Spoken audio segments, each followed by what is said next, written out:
আর জাকাতের ব্যাপারে কিন্তু দুইটা কথা না বলে আল্লাহ বলছেন কি তৈয়্যিবাতে মা কাসাবতুম, এখানে হালালের কথাটা বলে নাই।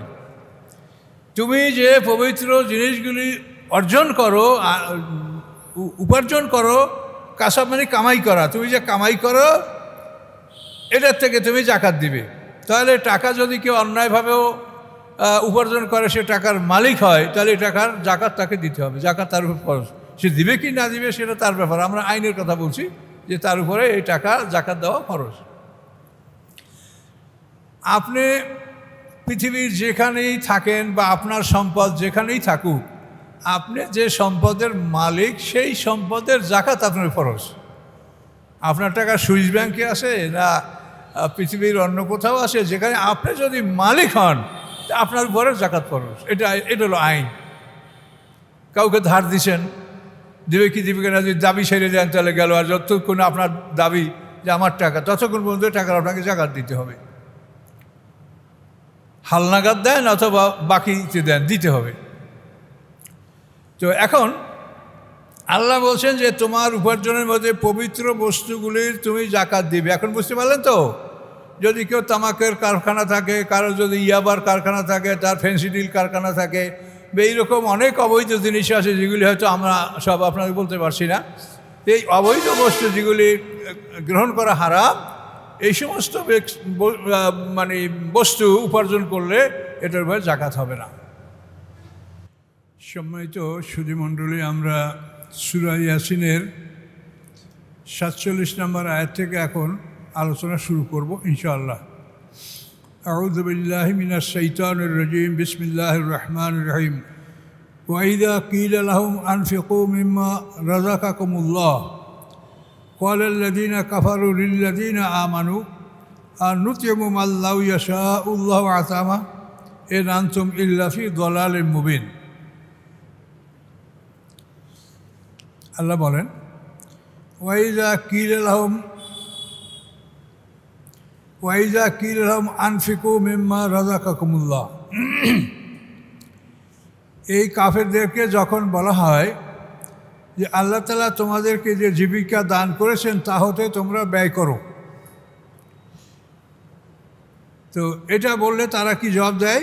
ক্বালা আল্লাযীনা কাফারু। তখন এই কথার জবাবে কাফেররা বলে লিল্লাযীনা আমানু, মুমিনদেরকে, আনুতিমু মা লা ইয়াশাউল্লাহু আতামা, আমরা কি তাদেরকে খাওয়াবো যাদেরকে আল্লাহ ইচ্ছা করলে খাওয়াতে পারেন? আল্লাহ ইচ্ছা করলে খাওয়াতে পারেন, আল্লাহ খাওয়ান না, তো আমরা খাওয়াবো কেন? আমরা আল্লাহর সাথে আসি, আল্লাহ খাওয়ায় না, আমরা খাওয়াবো না। কত সুন্দর বুদ্ধি। আনুতিমু মা লা ইয়াশাউল্লাহ, আমরা কি খাদ্য দান করব তাদেরকে যে আল্লাহ ইচ্ছা করলে তাদেরকে খাওয়াতে পারেন? ইন আনতুম ইল্লা ফি দালালিম মুবিন, নিশ্চয়ই তোমরা স্পষ্ট ভুল পথে আছো। তোমরা কেন বলো যে এই অনাথ দুস্থ এতিম মিসকিনকে আমরা খাওয়াবো? কেন খাওয়াবো? আল্লাহ ইচ্ছা করলে আল্লাহ তো খাওয়াইতে পারেন। কাজে আল্লাহ যাদেরকে ভালোবাসেন না, আমরা তাদেরকে খাওয়াবো না। কাল্পনিক কথা, এজন্য হিসাবের সম্মুখীন হতে হবে। কথা বলতে হবে যে আসমানি কেতাবে আসে দলিল প্রমাণ সহ। সম্পদের মালিক যে বা যারা, তারা কি আসলে প্রকৃত মালিক? প্রকৃত মালিক হচ্ছেন আল্লাহ। আল্লাহ তাআলা যাকে ইচ্ছা করেন তাকে সম্পদ দান করেন, যাকে ইচ্ছা করেন তাকে দান করেন না, যাকে ইচ্ছা করেন সম্মান দান করেন, যাকে ইচ্ছা করেন সম্মান দান করেন না, যাকে ইচ্ছা করেন সাম্রাজ্য দান করেন, যাকে ইচ্ছা করেন দান করেন না, কেড়ে নেন। এই সব কিছু আল্লাহর হাতে। তবে তারা আল্লাহর এই সৃষ্টির মাধ্যমে আমাদেরকে পরীক্ষা করতে চান, এবং এই পরীক্ষায় আমরা উত্তীর্ণ হলে আমরা আল্লাহর কাছে পুরস্কার পাব। আর যদি নিজের বুদ্ধিতে অন্যায়ের মধ্যে লিপ্ত হই তাহলে আমরা শাস্তি ভোগ করব। ধনী এবং দরিদ্র, এটা একটা পরীক্ষা, এটা আল্লাহর পরীক্ষা। সম্পদের মালিক আল্লাহ, এবং এই পৃথিবীতে যথেষ্ট সম্পদ আল্লাহ পাঠিয়েছেন। পৃথিবীতে যত জীব জন্তু প্রাণী সবার জন্য রেজেক আল্লাহ পৃথিবীতে পাঠান, কিন্তু এইটা সঠিক বন্টন না হওয়ার কারণে পৃথিবীতে আমরা অভাব অভিযোগ দেখতে পাচ্ছি। এই সম্পদের সঠিক বন্টন হচ্ছে না। যাদের কাছে সম্পদ তারা এটা মনে করে যেটা আমাদেরই, এর মধ্যে আর কারো হক নাই। আজকে আপনারা খবরে বিভিন্ন মিডিয়া দেখতে পাচ্ছেন যে মধ্যপ্রাচ্যে যুদ্ধ চলছে, সেখানে কত নারী শিশু মানুষ অনাহারে অতি কষ্ট করে তারা রোজা পালন করছে। আর এই রোজার মাসে ওই মধ্যপ্রাচ্যে এমন অনেক দেশ আছে যারা লক্ষ কোটি টাকার সম্পদ তারা অপচয় করছে, খেতে পারে না, ফেলায় দিচ্ছে। তো আল্লাহ তাআলা এগুলির সব হিসাব নেবেন। যে আমি তোমাকে সম্পদ দিয়েছি তার অর্থ এই নয় যে এটা তুমি তোমার মালিক, তোমাকে এটা নিযুক্তক এজেন্ট নির্বাচন করা হয়েছে। আমরা নিযুক্তক, যেমন একটা কোম্পানি একজন লোককে এজেন্ট রাখে যে আমার এই মালামাল তুমি এইভাবে বেচাকেনা করবা। তো আল্লাহর পক্ষ থেকে যাদের কাছে সম্পদ আছে এরা আল্লাহর পক্ষ থেকে এজেন্ট বা নিযুক্তক, তাদেরকে আল্লাহ বলছে যে এইভাবে তুমি সম্পদ ব্যয় করো। কিন্তু সেই চিন্তা আমরা করি না। আমাদের কাছে অনেক প্রশ্ন আসে জাকাত সম্পর্কে, কিন্তু সেই প্রশ্নগুলো আমরা দেখতে পাচ্ছি যে জাকাতের শুধু একটা খাত অর্থাৎ 40 ভাগের 1 ভাগ, এই খাতের উপরেই প্রশ্নগুলো সবাই করে। কিন্তু জাকাতের খাত হলো 5-এর 1, 10-এর 1, 20-এর 1, 40-এর 1, পশুর জাকাত, এই 5টা খাত। কিন্তু 5টা খাতের ওই একটা খাত মানে 40 ভাগের 1 ভাগ জাকাত দেওয়া, এইটার উপরে আমাদের কাছে নানা ধরনের প্রশ্ন আসে। কিন্তু জাকাতের অন্যান্য খাতগুলোই সম্পর্কে কেউ প্রশ্ন করে না। এটা না করার জন্য তারা যেমন দেয় আমরা তার সাথে বেশি দেই। আমরা যদি সঠিকভাবে এগুলো মানুষকে জানাতাম তাহলে 40 ভাগের 1 ভাগ সম্পর্কে তারা প্রশ্ন করে, এগুলোও প্রশ্ন করতো। কাজে আমরা এগুলো জানাই নেই, জনগণ জানে না, আমাদেরকে প্রশ্নও করে না। জাকাতে 13 ফরজ, আপনাদেরকে আমি বলেছি, কথা মনে হয় যে বারবার বলা উচিত। সালাতে যেমন 13 ফরজ, আকিমুসসালাহ ওয়া আতুজ যাকা, সালাতে যেমন 13 ফরজ, জাকাতেও তেমনি 13 ফরজ। এই জন্য 2টা জিনিসকে আল্লাহ তাআলা কোরআন পাকে পাশাপাশি একই জায়গায় উল্লেখ করেছেন। তো সালাতে আহকাম আরকাম 13 ফরজ 2টা ভাগে, আর জাকাতও 2টা ভাগে। 5টা খাত থেকে জাকাত আদায় করা ফরজ, 8টা খাতে সেই জাকাত ব্যয় করা ফরজ। এইভাবে 2 ভাগে মিলে 13 ফরজ। আর নামাজেও আহকাম আরকান 6, 7, 13 ফরজ। এখন এই জাকাতের যে ফরজটা, এটা নামাজের মতোই একটা ফরজ। সালাত সওম, যে আমরা আপনার এই কষ্ট করে রোজা পালন করছেন কষ্ট করে, এই জাকাতটা ওরকমই একটা ফরজ ইবাদত, আল্লাহর আদেশ। এই জাকাতের আজকে যে পৃথিবীতে অনাথ মানুষ, তাদেরকে বিধর্মীরা খাদ্য পাঠাবে সেই আশায় আমরা বসে আছি, কিন্তু আমরা মুসলমানরা কি করছি? সেই প্যালেস্টাইনে, তারপরে এই যে মধ্যপ্রাচ্যে যেখানে গাজায় ধ্বংস, সেখানে তো বিধর্মীরা খাদ্য পাঠাবার চেষ্টা করছে, তাদের ইচ্ছে মতো তারা যেভাবে পারছে তাই করছে। তো আমাদের তো অতটা উদ্যোগ আমরা দেখতে পাচ্ছি না মুসলমানদের। তো আল্লাহ তাআলা কোরআনে যে বিধান দিয়ে রেখেছেন, সেই বিধানটা সূরা বাকারার 267 নম্বর আয়াত আলোচনা করলে এটা আপনাদের কাছে বিষয়টা আপনার ক্লিয়ার হবে। সূরা বাকারা 267 নম্বর আয়াত, ইয়া আইয়ুহাল্লাযীনা আমানু আনফিকু মিন তাইয়্যিবাতি মা কাসাবতুম। হে ঈমানদারগণ, তোমরা ব্যয় করো পবিত্র বস্তু যা তোমরা উপার্জন করো। অমিম্মা আখরাজনা লাকুম মিনাল আরদি, এবং ব্যয় করো উহা হতে যা আমি জমিন থেকে তোমাদের জন্য আমি উৎপাদন করে থাকি। ওয়ালা তায়াম্মামুল খাবিসা মিনহু তুনফিকুন, এবং ব্যয়ের ক্ষেত্রে তোমরা নিকৃষ্ট জিনিস ব্যয় করার চিন্তা ভাবনা করবে না। অথচ ওয়ালাস্তুম বিআখিযিহি ইল্লা তুগমিদু ফি, অথচ তোমরা নাও ওই নিকৃষ্ট মাল গ্রহণকারী এমন অবস্থা ছাড়া যে তোমরা চক্ষু বন্ধ করে অনীহা ঘৃণা সহকারে গ্রহণ করছো, যে খারাপ মাল আমার নাই, এখন কী করবো, যা দিচ্ছে তাই ভালো। ওয়ালামু আন্নাল্লাহ গানিউন হামিদ, জেনে রাখো আল্লাহ তাআলা অমুখাপেক্ষী, ধনী এবং প্রশংসিত। আল্লাহ জাকাত দিতে বলেছেন, তার মানে এই না যে আল্লাহ গরিব। আল্লাহ ধনী, কিন্তু এটা তোমাদেরকে বিধান দেওয়া হয়েছে, এই বিধান পালন করলে তোমরা আল্লাহর কাছে পুরস্কার পাবে, আর পালন না করলে তোমরা শাস্তি ভোগ করবে। এখন এখানে দেখেন, ইয়া আইয়ুহাল্লাযীনা আমানু আনফিকু মিন তাইয়্যিবাতি মা কাসাবতুম, হে ঈমানদারগণ,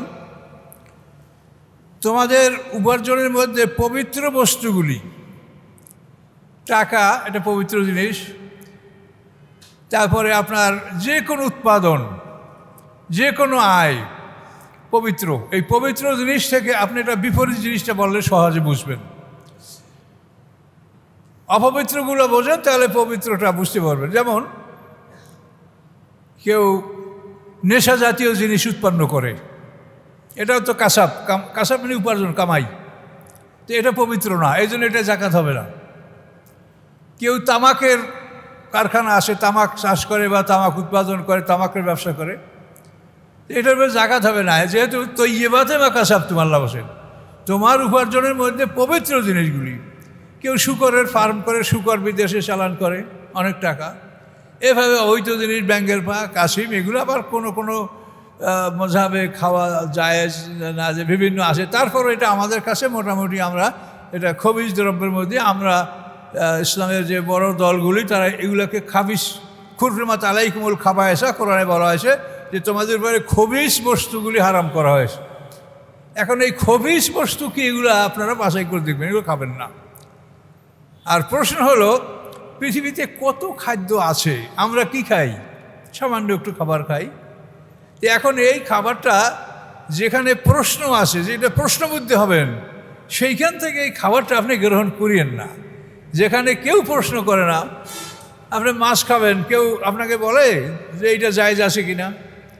আপনি হাঁস, মুরগি, গরু, ছাগল এর গোশত খাবেন, কেউ বলবে যেটা জায়েজ আছে কিনা। স্পষ্ট যেগুলি, আপনি সেগুলি থেকে খাবার গ্রহণ করেন। যেগুলোর মধ্যে সন্দেহ আছে, যেমন এই কাসিম, ব্যাং, কাঁকড়া, শামুক, এগুলো একেবারে হারাম, তাও বলা যাবে না, যেহেতু কোরআনে একেবারে হারামগুলো বলা হয়নি। কিন্তু কোরআনে একটা কমন কথা বলে দেওয়া হয়েছে, সেটা হলো হুররিমাত আলাইকুমুল খাবায়েসা, তোমাদের উপরে খবিস বস্তুগুলি হারাম করা হয়েছে। এখন এটা আপনার তবিয়ত, যে আপনি এই বাইন মাছ, গুছি মাছ আর কুচা তো একই রকমের, কিন্তু এটা হলো রুচির ব্যাপার। মানে এটা আমার কথা বলা ঠিক হবে কি না, আমি যদি কুচা দেখি তা আমার সাপের চাইতেও খারাপ লাগে ওটা দেখতে আমার কাছে। আবার অনেক মানুষটা খায়, আর এটাকে তো হারাম বলা যাবে না। পানির যে সমস্ত প্রাণী, এর মধ্যে দুইটা বৈশিষ্ট্য, একটা দেখবেন পানিতে বসবাস করে কিন্তু চক্ষু বন্ধ করতে পারে না, আর ফুলকা আসে, এই যে মাছের গালে ফুলকা থাকে না, চক্ষু বন্ধ করতে পারে না এবং ফুলকা আসে। পানির এই সকল প্রাণী বৈধ, এটা আপনি খেতে পারবেন। এখন যে প্রাণী চক্ষু বন্ধ করতে পারে, কাঁকড়া, চিংড়ি মাছ, কাসিম, এগুলা কিন্তু চক্ষু বন্ধ করতে পারে। তা যে প্রাণী চক্ষু বন্ধ করতে পারে না এবং ফুলকা আসে, এগুলি মাছ। এর বাইরে যেগুলি, সেগুলির ব্যাপারে সন্দেহ, সেগুলোকে আমরা একেবারে হারাম বলবো না। যেমন কাসিম সম্পর্কে বুখারী শরীফে হাদিস আছে, লা বাসাবে সোলহাপাতে, কচ্ছপ খাওয়ায় কোনো আপত্তি নেই, এর হাদিস আছে। এখন পৃথিবীর কোনো কোনো মুসলমানরা কাসিম খায়, কিন্তু এটা আপনার রুচি। তো এখন এখানে যেটা আল্লাহ বলছেন সেটা হলো যে তোমাদের উপার্জনের মধ্যে পবিত্র, অপবিত্র উপার্জনের জাকাত হবে না। তুমি যদি তামাক উৎপন্ন করো, তুমি যদি ওই কোনো হারাম জিনিসের ব্যবসা করো, তো এগুলির উপর তোমার জাকাত হবে না। তাইয়্যিবাতি মা কাসাবতুম। এখন একটা প্রশ্ন আসে যে টাকা, এই টাকাটা তো কেউ হালালভাবে, কেউ হারামভাবে উপার্জন করে, কিন্তু সে উপার্জন যেভাবেই করুক, এই বস্তুটা তো তাইয়্যিবাত। এটা উপার্জন করার ক্ষেত্রে যদি সে অসৎ উপায় অবলম্বন করে থাকে, সেজন্য তার আলাদা শাস্তি হবে, কিন্তু টাকাটাকে অপবিত্র বলা যাবে না, তাইয়্যিবাত। এটা আবার হালালান তৈয়বা, ওই আয়াতের ব্যাখ্যায় গেলে আপনি বুঝতে পারবেন। আল্লাহ বলছেন কুলু মিম্মা রাযাকাকুমুল্লাহু হালালান তৈয়বা। এখানে দুইটা জিনিস স্পষ্ট করা হয়েছে, একটা হচ্ছে বৈধ আর একটা দুইটা শর্তে তুমি খাও, হালাল এবং তৈয়ব পবিত্র। হালাল মানে বৈধ।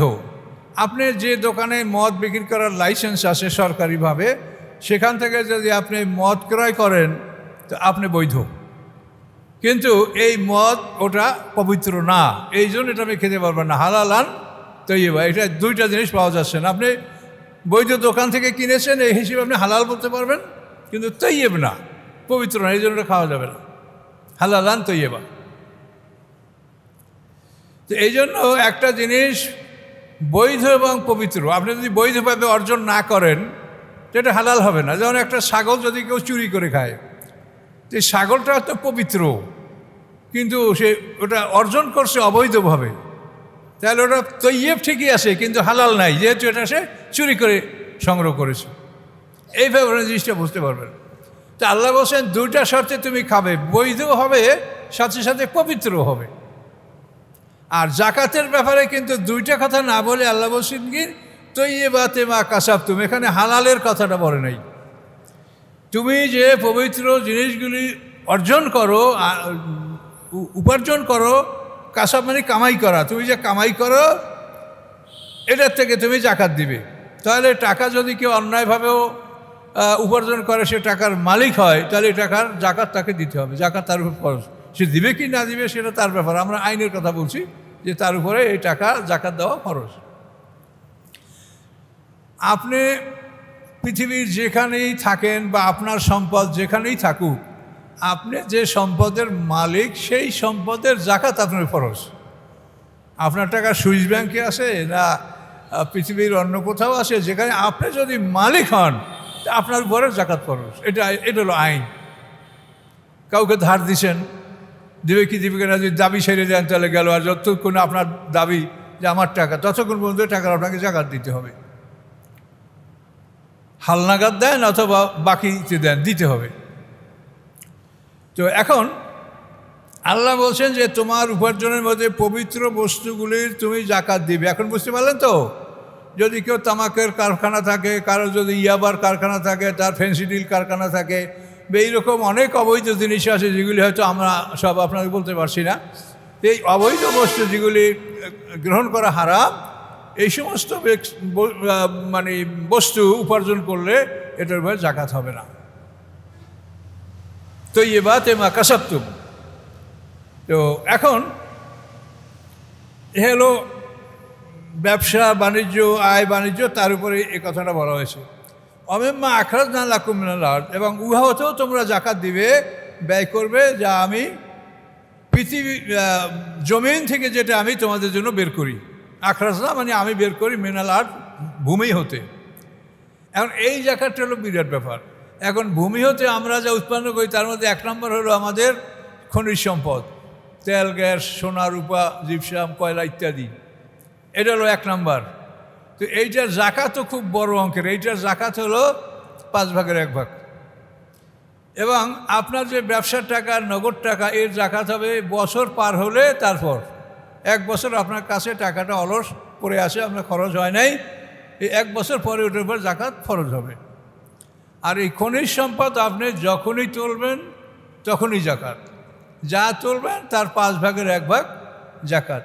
আল্লাহ রসুল বলেছেন অফিল মাদেনে আর রেকাজে আল খুমস, গুপ্তধন এবং খনিজ সম্পদে 5 ভাগের 1 ভাগ জাকাত দেওয়া ফরজ। এইটা হলো 1 নম্বর জাকাত, 5 ভাগের 1 ভাগ জাকাত দেওয়া ফরজ। তো এখন আপনি ভেবে দেখেন, আজকে যে পৃথিবীর দুস্থ মানুষ, ইফতারির সময় তাদের ছবি দেখলে মনে হয় যেন ইফতারি মুখে দিই। আপনারাও মানুষ, আমরাও মানুষ। দেখেন আপনাদেরও মনে কত ব্যথা যে এই মানুষগুলোও তো রোজা রাখছে, কি অপরাধ তাদের। পৃথিবীর একটা অত্যাচারী শক্তি তাদের অত্যাচার চালিয়ে যাচ্ছে, আর আমরা মুসলমান তাকেই দেখছি, আর আমরা খাইতে পারছি না, অপচয় করছি। এজন্য আল্লাহর কাছে হিসাব দিতে হবে। তাহলে এখন 1 নম্বর জাকাত হলো 5-এর 1, গুপ্তধন এবং খনিজ সম্পদ। যখন তুলবেন তখনই দিবেন, যে পরিমাণ তুলবেন 5-এর 1 জাকাত। এখন আপনি এই একটা বিষয় ভেবে দেখেন, আমাদের বাংলাদেশে আল্লাহ তাআলা যে প্রাকৃতিক সম্পদ দিয়েছে, আমাদেরকে যে গ্যাস সম্পদ আর আরও অন্যান্য যে খনিজ সম্পদ আল্লাহ দিয়েছেন, এর 1/5 যদি জাকাত ফান্ডে জমা হয় তো দৈনিক হাজার হাজার কোটি টাকা জমা হবে। আপনি বাংলা যে কোনো একটা মাঝারি ধরনের রোডে 2-3 মিনিট যদি রাস্তা ব্লক হয় তো দেখবেন যে মাইল কি মাইল গাড়ি সব দাঁড়িয়ে গেছে। তাহলে কত তেল কত গ্যাস দৈনিক নষ্ট হচ্ছে। এর মধ্যে আমাদের তেলটা হয়তো বাইরে থেকে আনতে হয়, গ্যাস তো আমাদের নিজেদের, তো আমাদের তো নিজেদের সেইটার বড় কথা গ্যাস। তো এই গ্যাসের 1/5 জাকাত দেওয়া ফরজ। তো এই টাকাটা যদি জাকাত ফান্ডে জমা হয় তাহলে আপনি কি মনে করেন বাংলাদেশে কি তারপরে কোনো অভাব থাকবে? কোনো মানুষ রাস্তায় ভিক্ষা করবে কেউ? আপনারা ভেবে দেখেন। তাহলে এটা তো আল্লাহ বলে রেখেছে, কিন্তু আমরা শুধু নামাজ পড়তে আসি আর নামাজের মশলা আর দোয়ার ভান্ডার, কোন দোয়ায় পড়লে ভেস্টের দুয়ার খুলে যাইবে, কোন দোয়া পড়লে জাহান্নামের দরজা বন্ধ হয়ে যাবে, এগুলো আপনারা খুঁজে বেড়াচ্ছেন। না, আপনাদের দোষ না, আমরা আপনাদেরকে খবর দিছি বলে খুঁজে বেড়াচ্ছেন। কাজেই এই দরজা খোলার প্রয়োজন নেই, আপনার আমলের উপরে হিসাব নিকাশ করে আল্লাহ রায় দিবে, তখন হবে বেহেশতের ব্যাপার। এটা কোনো দোয়ায় দরজা খুলবেও না, বন্ধ হবে না। আপনি দোয়া করছেন, আপনার আমল নামায় এটা জমা হবে নেকামল, আপনি নেকামল করছেন। এরকম আপনার জীবনের সমস্ত আমলগুলি, ভালো সাইড মন্দ সাইড, দুইটা উপরে বিচার করে পরীক্ষা নিরীক্ষা করে যাচাই বাছাই করে 50,000 বছরের সমান একদিনে ফয়সালা করার পরে অর্ডার হবে যে আপনি জান্নাতি না জাহান্নামী। এটা কোনো দোয়ায় আপনার দোজখের দরজা বন্ধ হবে না আর জান্নাতের দরজা খুলবে না, কোনো দোয়ায় কিছু হয় না। দোয়া করা ভালো, দোয়া করেন, এটা নেকামল, আপনার আমল নামায় জমা হবে। তো এখন দেখেন, জাকাতের 1 নম্বর খাত হলো 5-এর 1, 2 নম্বর খাত হলো 10-এর 1। এটা হলো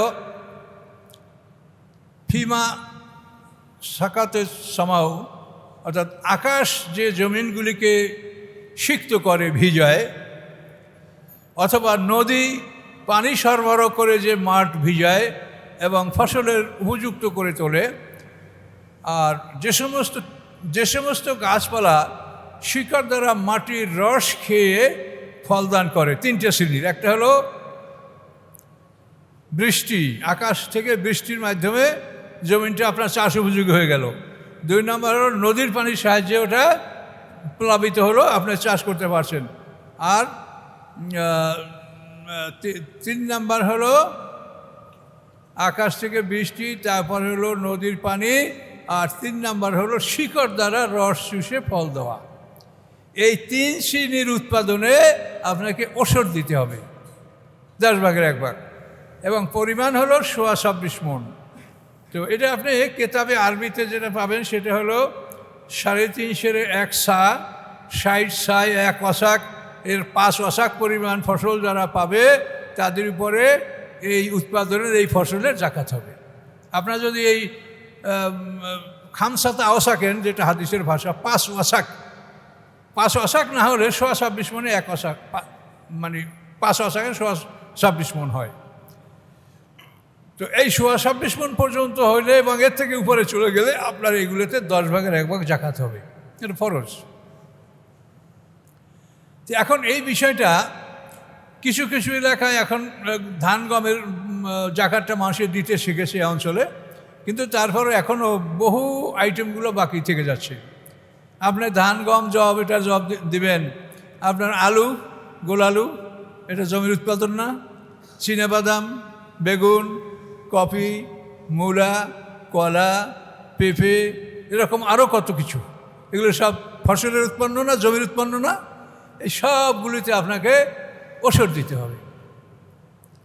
তো এখন আল্লাহ তাআলা এই পৃথিবীর সৃষ্টি তার, সৃষ্টি কিভাবে চলবে, সৃষ্টির কিভাবে কষ্ট হবে না, এটা দায়িত্ব তার। কিন্তু তিনি যারা আপনারা জ্ঞানী তাদেরকে আল্লাহ দায়িত্ব দিয়েছেন যে তোমরা সঠিকভাবে এটা বন্টন করো, এটা তোমাদের কাজ। খেলাফত সৃষ্টির আগেই বলা হয়েছে যে আমি তোমাদেরকে খেলাফতের জন্য সৃষ্টি করেছি, ইন্নী জাইলুন ফিল আরদে খলিফা।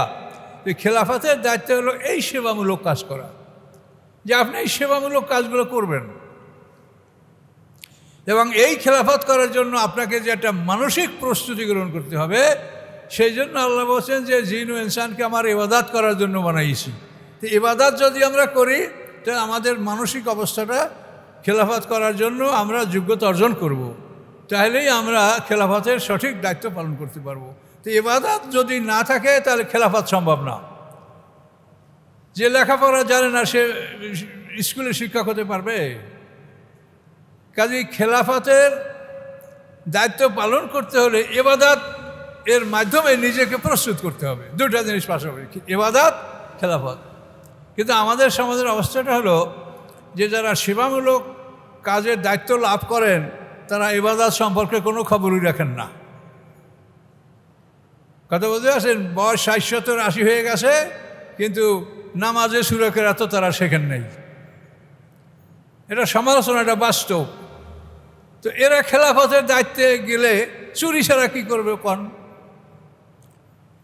কাজে এই জন্য খেলাফতের দায়িত্ব পালন করতে হলে আগে ইবাদতের মাধ্যমে আপনাকে যোগ্যতা অর্জন করতে হবে। সেই যোগ্যতা অর্জন করার পরে আপনি খেলাফতের দায়িত্ব নেবেন, আপনি সেবামূলক কাজ করতে পারবেন। আর যদি যোগ্যতা অর্জন করার আগে আপনি দায়িত্ব গ্রহণ করেন, তা আপনার সামনে কি আছে তা আপনি অন্ধ, তা জানেন না। আপনার সামনে যে কি, আপনি এখন লক্ষ কোটি টাকা দেখছেন আর এইটা জমা করতে পারলে খুব আনন্দ পাচ্ছেন, কিন্তু আপনার সামনে যে কি তা তো আপনি দেখতেছেন না। আপনার সামনে আগুনের গর্ত, আপনার সামনে লোহার শিকল, লোহার বেরি, আপনার সামনে শেষ গাছ খাইতে হবে, আপনার সামনে তিনাতুল খাবার, মানে দোজকবাসীকে মাইরিয়া পিটিয়ে তাদের দেহ থেকে যে তাদের যে বিরক্তগুলি বা নিঃসরণগুলি বের হবে, এটাকে তিনাতুল খাবার বলা হয়। এগুলিকে উত্তপ্ত করে গরম করে এগুলি খাওয়া হবে পানির পরিবর্তে।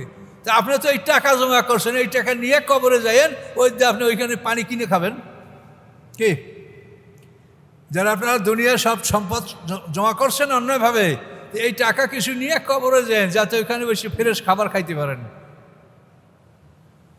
তাহলে আপনারা কোন আশায়, কোন চিন্তা এটা করছেন বলেন? মারাত্মক ভুলের মধ্যে আসেন আপনারা। সতর্ক হন। আমাদের কাজ হলো জানিয়ে দেওয়া, হেদায়েত আল্লাহর হাতে, আর জানিয়ে না দিলে আমরা দায়ী হব। তাহলে এখন 5-এর 1, 10-এর 1, 20-এর 1, 3 নম্বর জাকাত, 20-এর 1।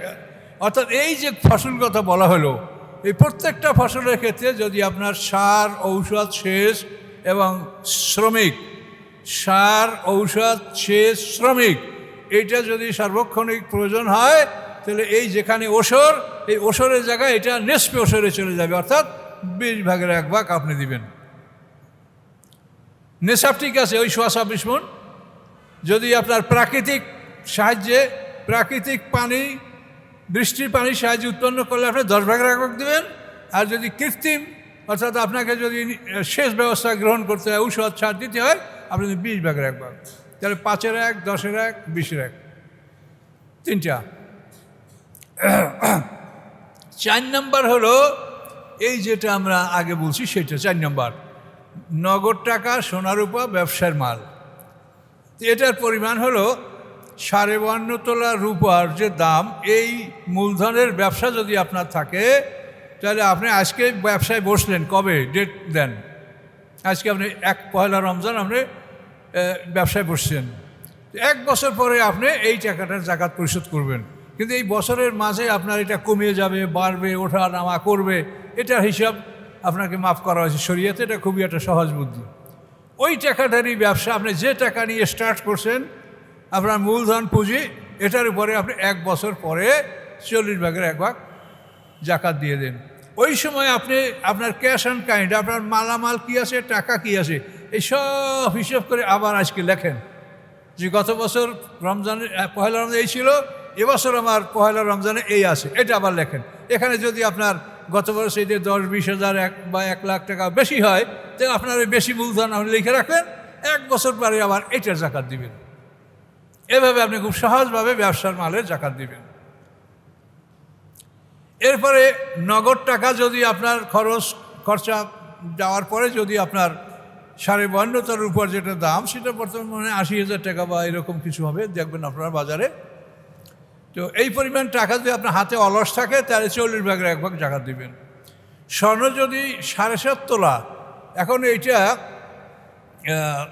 আরবি মাপ যেটা সেটা আমরা বলছি আপনাকে, 5টা জবের দানা সমান 1 কিরাত, গম না জব, 5টা জবের দানা সমান হলো 1 কিরাত। এর 20 কিরাতে 1 মেসকাল, 20 মেসকালে স্বর্ণের জাকাত। এটা হলো আমাদের কিতাবের মশলা। এতে সাধারণত হিসাব করে বলা হয় যেটা 7.5 তোলা, আমাদের হিসাবে 7.5 তোলা হয়। তাহলে এই 7.5 তোলা সোনা যদি কারো থাকে সে 40 ভাগের 1 ভাগ জাকাত দিবে। কিন্তু বর্তমান সমাজে আমরা একটা দেখতে পাচ্ছি যে 7.5 তোলা স্বর্ণ নাই, কিন্তু তার হয়তো 2 তোলা আছে, কিন্তু অন্য এদিকে আবার রূপা রৌপ্য মুদ্রা, মানে তার কাছে ক্যাশ আছে, টাকা পয়সা আছে। এটা যদি থাকে তাহলে এই দুইটা মিলিয়ে ওইটার দাম ধরে এটার দাম ধরিয়া সব ক্যাশ বানাইয়া ক্যাশ হিসাব করে আপনি 40 ভাগ জাকাত দিবেন। আর যদি কেউ এমন হয় যে কোনো মহিলা তার কাছে ওই স্বর্ণ ছাড়া আর কোনো ক্যাশ নাই, তাহলে তার জাকাত ওই 7.5 তোলা সোনা না হলে তার উপরে আর জাকাত ফরজ হবে না। আর যদি দুটোই থাকে, সোনা রূপা ক্যাশ সোনা, তাহলে তাকে ওই স্বর্ণের দাম ধরে তারপর ওটা রূপার হিসাব করে তাকে জাকাতটা দিতে বলা হয়েছে। তো এখানে এটা বলা হয়েছে তার কারণ হলো যে জাকাতের মূল উদ্দেশ্য হলো অভাবগ্রস্তদের অভাব দূর করা। এখানে যে আপনি চ্যালেঞ্জ করেন যে আমি রূপার মুদ্রায় জাকাত দিব না, স্বর্ণের দিব, এটা আপনি চ্যালেঞ্জ করতে পারেন, এর শরীয়তে এরকম সুযোগ আছে। কিন্তু যারা এই বিধানটা ঘোষণা করেছেন আমাদের সিনিয়ররা বা ইমামরা, তারা যেহেতু জাকাত হলো দরিদ্র মানুষের উপকারের জন্য, এই জন্য রূপার নেশাবে যদি আপনি জাকাতটা দেন 52 তলায়, তাহলে অনেকেই জাকাত দিবে। আর যদি 7.5 তলায় আপনি যান তাহলে শতকরা 60%ই জাকাত থেকে আউট হয়ে যাবে, তাতে সাধারণের ক্ষতি হবে। এই জন্য যেহেতু শরিয়াতে দুটোই বলা আছে, সোনার নেশাবও বলা আছে, রূপার নেশাবও বলা আছে, কাজে ওই নিম্নটা ধরে যদি জাকাত দেওয়া হয় তাহলে সাধারণের উপকার হবে। এই জন্যই আলেমরা বলেন যে এইটা দিয়ে আপনারা জাকাতটা দেন। আর যদি একান্ত রূপা তার নাই থাকে, শুধু সোনা, তাহলে সে এভাবেই দিবে। তাহলে এখন 5-এর 1, 10-এর 1, 20-এর 1, 40-এর 1, এরপরে 5 নম্বর পশুর জাকাত। পশুর জাকাতের জন্য শর্ত হলো ফ্রি প্যাচুরেস, কর মুক্ত চারণ ভূমি। এটা আরবিতে বলা হয় সায়েমা এবং আলুফা। সায়েমা হলো ওই পশু যে সরকারি জমিন, বিশাল জমিন আছে, পড়ে আছে জঙ্গল, এখানে কেউ বসবাস করে না, এই জমি কারো নামে নাই, কেউ খাজনা দেয় না, ফ্রি জঙ্গল। এই সমস্ত জঙ্গলে বা পতিত জমিতে, পৃথিবীর বড় বড় দেশ যেমন আর্জেন্টিনা, এই সমস্ত বড় বড় দেশে অনেক জমি এরকম লক্ষ লক্ষ একর জমি এমনি পড়ে আছে। তো এই সমস্ত জমি, যে জমিনের কেউ মালিক না, কেউ খাজনা দেয় না, এই সমস্ত জমিনে যদি আপনি পশু পালন করেন তাহলে এই পশুর জাকাত হবে। আর যদি আপনি পশুকে খাবার কিনে খাওয়ান, সেটা আলুফা। এই আলুফা যেটাকে আপনি খাদ্য কিনে খাওয়াচ্ছেন, এই পশুর উপরে জাকাত হবে না। সায়েমা আলুফা। এখন আমাদের বাংলাদেশে সায়েমা পশু, সায়েমা নাই, এরকম খোলা মাঠ বা লাখেরা জমি এটা আমাদের দেশে নাই। এটা চিটাগাং অঞ্চলে কিছু ছিল আগে, কিন্তু সেটা পরবর্তীতে এখন সবার মধ্যে বন্টন করে দেওয়া হয়েছে। তো এই জন্য এই ধরনের পশুতে জাকাত হবে না। কিন্তু পশু জাকাত হলো 30টা গরু বা মহিষে একটা গরু বা মহিষ, 40টা ছাগলে একটা ছাগল, উট থাকলে প্রত্যেকটা উট 5টা থেকে জাকাত শুরু হবে। আর ঘোড়া পোষলে প্রত্যেকটা ঘোড়ায় একটা স্বর্ণমুদ্রার বাৎসরিক জাকাত হবে। এটা এই 5টা খাত থেকে জাকাত আদায় করতে বলা হয়েছে। আদায় করার পরে এই জাকাতটা 8টা খাতে ব্যয় করতে বলা হয়েছে। সেই 8টা খাত হলো সূরা তাওবার 60 নম্বর আয়াত, ইন্নামা সাদাকাতুল লিল ফুকারা ওয়াল মাসাকিনা ওয়াল আমিলিনা আলাইহা ওয়াল মুআল্লাফাতি কুলুবুহুম ওয়া ফির রিকাবি ওয়াল গারিমিন ওয়া ফি সাবিলিল্লাহ ওয়া ইবনাস সাবিল। এই 8টা খাত, কাজেই 5টা খাত থেকে জাকাত আদায় করতে বলা হয়েছে, 8টা খাতে সেই জাকাত ব্যয় করতে বলা হয়েছে। কিন্তু আমরা যত প্রশ্ন পাই, সমস্ত প্রশ্নেই ওই শুধু 40 ভাগের 1 ভাগের ব্যাপারেই মানুষ চিন্তা করে, অন্যান্য বিষয়গুলি মানুষ চিন্তা করে না। এই যে আম, এই যে আমাদের এই আল্লাহর মর্জি, এই যে রাজশাহী বিভাগ, এই আমের দেশ, তো এতে যাদের বড় বড় আমের বাগান আছে তাদের কত জাকাত হবে এই আমে, দেখেন। কিন্তু সেই আমের জাকাতগুলি তারা দেয় কিনা তো আমরা জানি না। আমাদের কাজ হলো তাদেরকে জানিয়ে দেওয়া আর আপনাদেরও দায়িত্ব, আপনাদের আত্মীয় স্বজন যদি থাকে তাদেরকে বুঝে বলবে যে আমের উপরেও জাকাত আছে। কাজে এইভাবে আল্লাহ তাআলা জাকাতের জন্য 13টা খাত, কোরআনে এটার বিশেষ বর্ণনা নাই, কোরআনে শুধু আয়াত যেটা আছে আমি পড়ে শুনালাম। তো আল্লাহ রসুল এটার উপরে আমাদেরকে ব্যাখ্যা দিয়েছেন যে এইভাবে তোমরা এটা দাও। আর রাসূলকে ব্যাখ্যা দেওয়ার তো অধিকার আল্লাহ দিয়েছেন, আল্লাহ ওয়াদা করছেন সুম্মাইন্না আলাইনা বায়ানা, হে রাসূল আমি আপনাকে এই আয়াতগুলির বয়ান, এর ব্যাখ্যা আপনাকে আমি দিব। কাজেই সেই ব্যাখ্যা আল্লাহ রাসূলকে দিয়েছেন, রাসূল সেই ব্যাখ্যা অনুযায়ী আমাদেরকে এই জাকাতের মসলা এবং ওসর নেশাব এগুলি রাসূল আমাদেরকে বলেছেন। কাজেই রাসূল সাল্লাল্লাহু আলাইহি ওয়াসাল্লামের কথাকে বাদ দিয়ে কেউ দিন পালন করতে পারে না। কাজে এটা ভালো করে বুঝতে হবে।